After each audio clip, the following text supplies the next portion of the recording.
제가 택시 타고 가는 기간 동안에 도대체 이 시간에 국토부 장관을 왜 찾으셨을까? 12월 5일 날 당시 철도 노조가 파업을 예고하고 협상 중에 있었습니다. 그래서 제가 우리 철도 국장에게 택시 안에 전화를 해가지고 철도 노사 협상 진행 과정이 어떻게 돼 있느냐, 이 타결될 것 같으냐, 전망 그걸 제가 확인을 하고 갔었습니다. 그 회의실 문 열고 들어가서도 사실은 왜 저분들이 저기 있는지를 전혀 감을 못 잡고 출입구 가까이에 있는 빈 의자에 앉아서 상황을 지켜봤습니다.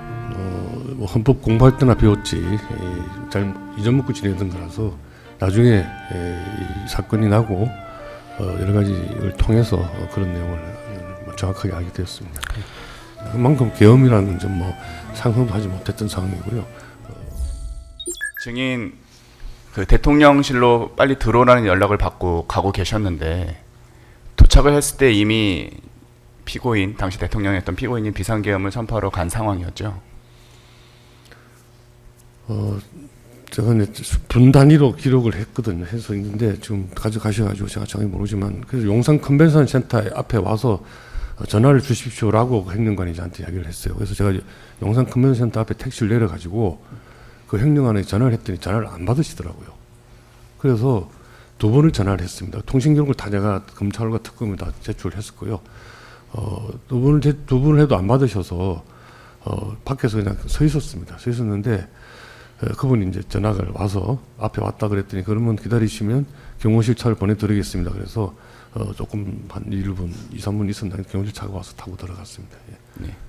들어가서 회의실에 들어간 시간이 10시 23분 정확하게 아까 말씀하신. 당시 상황을 보면 이제 증인을 비롯한 여러 국무위원들을 불러서 국무회의를 진행하려고 했던 것으로 보이는데요. 증인이 아직 도착하지도 않았는데 대통령이었던 피고인이 비상계엄을 선포한 이유에 대해서 뭐 설명을 듣거나 얘기 들은 게 있었습니까? 사후적으로 들었지만 정족수가 다 저 오기 전에 다 충족이 되어서 국무회의라고 하는 일을 마친 걸로 그렇게 알고 있습니다. 네. 증인이 아직 도착하지도 않은 상황이었지만 정족수가 채워졌기 때문에 국무회의가 진행됐다. 그렇게 나중에 얘기 들으셨습니까? 누구에게 들은 것 같지는 않고요. 제가 그거는 그 언론이나 이제 짐작을 통해서 생각해 볼 때 그렇게 생각합니다. 누가 저한테 그렇게 상세하게 설명해 줄 사람이 누가 있겠습니까? 나중에 그냥 증인이 여러 가지 경로를 통해 알게 되신 상황이란 거죠. 당시 대통령실 CCTV에 대한 실황 조사서에 의하면 증인이 2024년 12월 3일 22시 23분경 대통령실 5층에 있는 대접견실로 들어가는 모습이 확인이 됩니다. 증인이 대접견실에 도착하였을 당시 그 안의 내부 상황은 어떠하였습니까? 제가 문을 열고 사실은 이제 그 회의실은 한 번도 들어가 본 적이 없는 회의실이었고요. 대통령께서 그 집무하시는 집무실에는 보고차 수차했지만 그 회의실은 처음 들어가 보는 방이었습니다. 들어갔는데 한 10명 전후의 분들이 앉아 계신 분도 있고 서 계신 분도 계셨습니다. 저는 전혀 예상하지 못한 모습에 그야말로 전혀 무슨 일이 생기는지를 감을 잡을 수 없는 그런 상황이어서 출입구 가까이에 있는 빈 의자에 앉아서 상황을 지켜봤습니다. 증인이 대접견실에 도착하였을 당시 대통령이었던 피고인은 이미 계엄을 선포하기 위해 이제 아래층에 내려가서 대접견실 안에는 없었던 상황이죠. 네, 그때는 안 계셨습니다. 증인이 이제 대통령실에 도착하였을 당시 이제 비상계엄에 관해서 피고인은 그 당시 대통령이었던 피고인으로부터 비상계엄을 선포하는 이유 등에 대해서 듣지 못하셨죠? 그 자리에 그 회의실에는 이미 안 계셔서 그런 이야기를 들을 기회도 아예 원초적으로 없는 거죠. 네. 그래서 증인도 피고인에게 비상계엄 선포 여부에 대한 어떤 의견을 밝힐 기회도 없었던 것이죠. 네, 없었습니다. 예. 증인은 대통령의 비상계엄 선포가 국무회의의 심의사항이라는 거 알고 계시죠? 사실은 비상계엄이라는 거는 헌법 공부할 때나 배웠지 잘 잊어먹고 지내던 거라서 나중에 이 사건이 나고 여러 가지를 통해서 그런 내용을 정확하게 알게 되었습니다.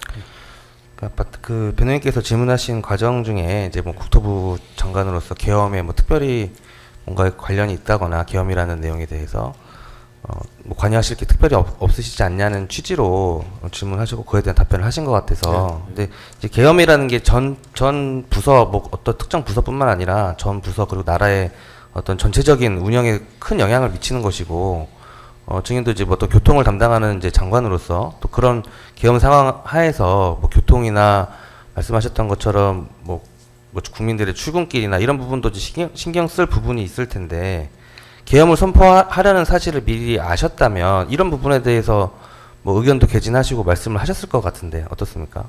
일단 계엄을 선포하려는 사실 전혀 몰랐고요. 저는 그 회의실 문 열고 들어가서도 사실은 왜 저분들이 저기 있는지를 전혀 감을 못 잡고, 묻지 않으신 질문입니다만, 제가 택시 타고 가는 기간 동안에 도대체 이 시간에 국토부 장관을 왜 찾으셨을까라는 생각을 하게 됩니다. 그래서 아무리 현안을 봐도 급한 현안이 있지를 않은데 12월 5일 날 당시 철도 노조가 파업을 예고하고 협상 중에 있었습니다. 그래서 제가 우리 철도국장에게 택시 안에 전화를 해가지고 철도 노사 협상 진행 과정이 어떻게 돼 있느냐, 이 타결될 것 같으냐, 뭐 전망 그걸 제가 확인을 하고 갔었습니다. 그만큼 계엄이라는 점 뭐 상상도 하지 못했던 상황이고요. 만약에 뭐 계엄을 하면서 뭐 할 거냐 말 거냐 이런 논의를 하는 국무회의였다면, 저는 국토부 장관으로서 뭐 국민들 일상생활이라든지 이런 이야기에 대한 영향도 아마 이야기는 하지 않았을까 싶습니다. 예, 이상입니다. 예, 변호인 재반대 질문 있으면 하십시오. 네, 유정월 변호사입니다.